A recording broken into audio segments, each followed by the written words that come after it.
नमस्कार दोस्तों, आज एक और खास विषय पर वीडियो लेकर के आपके बीच में आए हैं। जैसा कि आपने टाइटल देख लिया होगा, एक साथी ने सवाल पूछा कि सर आप कहते हैं फंड रेजिंग करनी चाहिए हमें जब भी कोई चुनाव लड़ना हो, तो आप ये बताइए मैं ग्राम सभा का चुनाव लड़ना चाहता हूं, मैं ग्राम प्रधान का चुनाव लड़ रहा हूं, मैं फंड रेजिंग कैसे करूं और ग्राम स्तर पर फंड रेजिंग कैसे की जा सकती है। दोस्तों वैसे तो जैसे मैंने कहा है ट्रेनिंग के टॉपिक्स होते हैं, लेकिन फिर भी लोग रेगुलरली पूछ रहे हैं तो मैं थोड़ा थोड़ा ब्रीफ में जरूर बता देता हूं। तो 2-3 पॉइंट बताना चाहूंगा ग्राम प्रधान में या किसी भी चुनाव में फंड रेजिंग कैसे की जाए। पहली बात तो क्यों की जाए, वो तो मैंने पहले भी कई बार बताया कि जो व्यक्ति आपको पैसा दे देगा वो सब कुछ दे देगा, और जो पैसा नहीं देगा उसकी संभावना है कि वो आपको वोट भी नहीं देगा। और पैसा मतलब कोई लाख 2 लाख रुपए नहीं चाहिए, कोई 1000 2000 5000 रुपए भी देता हो तो ठीक है। तो एक तो फंड रेजिंग इसलिए करनी है ताकि हमें उसके वोट मिल जाएं। श्योर शॉट हो जाते हैं वो वोट जो लोग आपको फंड देते हैं, लेकिन हो सकता है आपकी ग्राम सभा में ज्यादा पैसे वाले लोग ना हो सकता है आपकी ग्राम सभा में ऐसी स्थिति ना हो कि लोग आपको पैसा दे पाए, या आपके पास अपना खुद का पैसा ऑलरेडी बहुत ज्यादा हो और आपको अच्छा ना लग रहा हो कि पैसा मांगा जाए।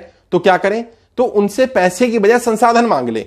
अपनी टीम में लोगों को तैयार करें और लोग उनसे कोई ना कोई संसाधन मांग लें। भले ही जितना वो संसाधन दें उससे ज्यादा पैसा आप उन पर खर्च कर दें, लेकिन उनसे कुछ ना कुछ मदद मांग लें। मदद मांग लेने का मतलब यह होता है कि उनकी इन्वॉल्वमेंट हो गई, और जब किसी कार्यक्रम में व्यक्ति इन्वॉल्व हो जाता है तो सामने वाले को लगता है मेरा कार्यक्रम है और अपने कार्यक्रम को वो बेहतर से बेहतर करना चाहता है। वो ये देख लेता है कि सामने वाला उम्मीदवार नहीं है, उम्मीदवार मैं हूं, और मैं हूं क्योंकि मैं इन्वॉल्व हूं, या मैं ऐसे घोड़े पर दाव खेल रहा हूं जो जीत सकता है। और जिस घोड़े पर आपने दाव लगाया होता है आप कोशिश करते हैं कि वो घोड़ा जीते। अगर आपको उसमें कुछ एफर्ट करना पड़ जाए तो एफर्ट भी करते हैं। तो चुनाव में भी ऐसा होगा, लोगों को इन्वॉल्व करिए। कैसे इन्वॉल्व कर सकते हैं, वो अलग अलग तरीके हैं, वो आप देखिए कि आपकी ग्राम सभा में आप कैसे इन्वॉल्व कर सकते हैं। अगर यदि आपके पास पैसे नहीं है और चुनाव लड़ना है, तो मैंने इस पर भी एक वीडियो बनाया हुआ था ऑलरेडी कि पैसे की कमी पड़ जाए तो क्या करना है। तो जरूरी नहीं है कि आप ग्राम सभा से ही पैसा लें, आपकी ग्राम सभा के बाहर भी ऐसे लोग हो सकते हैं जो आपके ऊपर दाव खेलने को तैयार हो, जो आप पर भरोसा कर सकते हो, जो आपकी मदद कर सकते हो। और कोई भी व्यक्ति कब दाव खेलता है, जब उसे आपकी जीत की संभावना दिख रही होती है या उसे आप सीरियस उम्मीदवार दिख रहे होते हैं। तो ये मान करके चलिए ग्राम सभा में जो भी पैसा आप लगाने वाले हैं, कुछ पैसा आपको अपनी जेब से लगाना पड़ेगा और पहले अपने आप को इस रेस में लाना पड़ेगा कि आप चुनाव जीत रहे हैं या जीत सकते हैं। कम से कम आप फर्स्ट नंबर पर नहीं भी है तो सेकंड थर्ड पर जरूर दिखने चाहिए। और जब आहिस्ता आहिस्ता आपकी लहर बन रही होगी, लोगों को लग रहा होगा आप जीत सकते हैं, तो हो सकता है लोग खुद ब खुद आ जाए आपकी मदद करने के लिए। या अगर आप किसी के पास जाएंगे भी मदद मांगने के लिए तो खुशी खुशी आपकी मदद करेगा, क्योंकि जीतने वाले के साथ हर कोई जुड़ना चाहता है। हर कोई चाहता है मैं ऐसे व्यक्ति के साथ जुड़ूं जो चुनाव जीत रहा हो, जिसकी चुनाव की जीत की संभावना ज्यादा हो। एक और तरीका, अगर आपको पैसे की कमी पड़ रही है और ग्राम सभा में आपको पैसा इकट्ठा करना है, फंड रेजिंग करनी है, लोगों को अपनी समस्याओं के बारे में बताएं, खुल करके बात करें। जब भी किसी के पास जाएं बताएं कि आप अपनी जेब का पैसा क्यों नहीं लगाना चाहते हैं, या अगर आपके पास पैसा नहीं है तो बताएं कि मैंने पैसा नहीं कमाया लेकिन मेरी जीवन की ये अचीवमेंट्स हैं। ऑब्वियस सी बात है, अगर आपने पैसा नहीं भी कमाया है, आपने लोग तो कमाए होंगे ना। यदि आपने लोग कमाए हुए हैं, आपके साथ लोग हैं, आप वो बताइए। आप बताइए आपने अपना जीवन कहां लगाया, आप बताइए आपके क्या उसूल क्या आदर्श हैं, आपने क्यों पैसा नहीं कमाया, या कमाया भी है तो अपना पैसा क्यों नहीं लगाना चाहते, आप लोगों से पैसा क्यों मांग रहे हैं, आप क्यों चाहते हैं कि जनता इन्वॉल्व हो, जनता पैसा लगाए।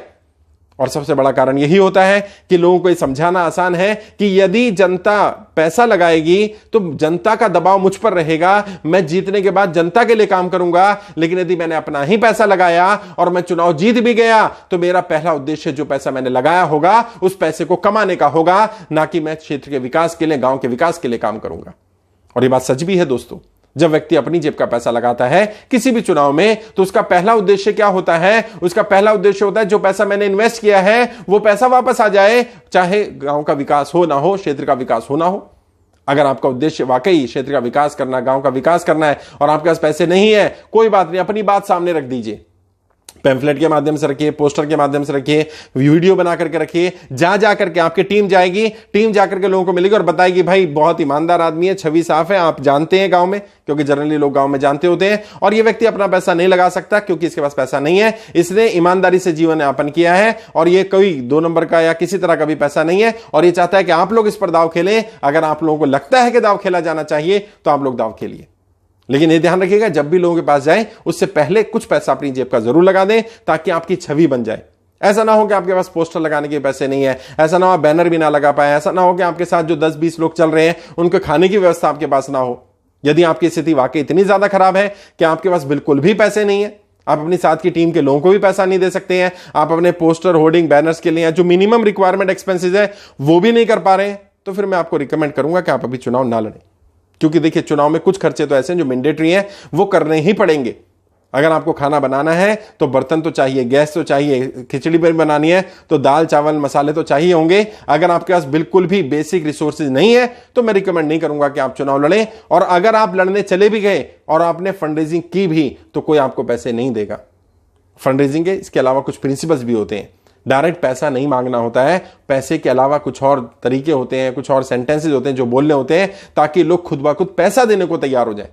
अपनी बात इस तरह से रखनी होती है ताकि लोगों को आप पर भरोसा हो पाए, और जब लोग आप पर भरोसा करेंगे आपको उनके भरोसे पर खरा भी उतरना होगा। यह नहीं है कि पैसा ले लिया और बस हो गया काम, नहीं, आपने उस भरोसे पर खरा उतरना है। भले आप चुनाव हारे या जीते, उस भरोसे को कायम रखिएगा, और यदि उस भरोसे को कायम रखेंगे तो अगली बार जब आप चुनाव लड़ेंगे तो खुद लोग आगे से आगे आकर के आपकी मदद करेंगे, आपको पैसा संसाधन जरूर मुहैया कराएंगे, आपको पैसे की कमी नहीं पड़ेगी। और मैं कई बार बोलता हूं, लोग पैसे की कमी की वजह से चुनाव नहीं हारते हैं, लोग अपने टीम की वजह से, टीम के में अच्छे लोग ना होने की वजह से, अपने साथ लोग ना होने की वजह से चुनाव हारते हैं। कई लोग मेरे पास कहते हैं, मेरे पास आकर, सर मेरे पास पैसे नहीं है लेकिन मैं चुनाव लड़ना चाहता हूं और मुझे पता है मैं जीत जाऊंगा। मैं कहता हूं कोई बात नहीं, पैसा नहीं है चल जाएगा, आपके पास अपना पैसा नहीं है, ऐसे लोग हैं जो आप पर दाव खेल देंगे। अब बंदा कहता है कि नहीं मेरे पास पैसा भी नहीं है और मेरे पास लोग भी नहीं है जो मुझ पर दाव खेल दें। अब एक बड़ा क्वेश्चन मार्क है कि आपने जीवन में किया क्या? ना आपने पैसा कमाया, ना आपने लोग कमाए, तो आपने अपना जीवन कहां बसर किया, अपना समय कहां लगाया? या तो पैसा कमा लेते या लोग कमा लेते। और यदि दोनों में से कुछ भी नहीं कमाया है तो एक प्रश्न चिन्ह भी है आपकी काबिलियत पर कि आप काबिल नहीं हैं। और यदि काबिल हैं तो ईमानदारी से पैसा कमाए। ऐसा नहीं है सभी लोग जो पैसा कमा रहे हैं बेईमानी से कमा रहे हैं, बहुत लोग बहुत ईमानदारी से पैसा कमा रहे हैं, आप भी ईमानदारी से कमा सकते हैं।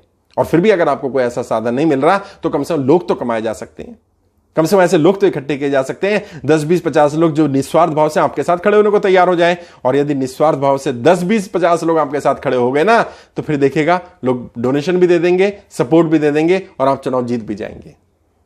तो मैंने कोशिश की समस्या के बारे में बात करने की और उसके समाधान के बारे में बात करने की कि किस तरह से फंड रेजिंग ग्राम सभा में की जा सकती है। इसके अलावा कुछ और भी तरीके होते हैं, और भी बहुत सारी स्ट्रेटेजीज हैं जो समय रहने पर, जब भी समय होगा बताऊंगा। जो लोग ट्रेनिंग ले रहे हैं उनको ऑलरेडी गाइड कर ही रहे हैं, फंड रेजिंग की ट्रेनिंग है पूरी कि फंड कैसे इकट्ठा करना होता है, क्या क्या मांगना होता है, पूरा मॉड्यूल बनाया हुआ है उसका हमने।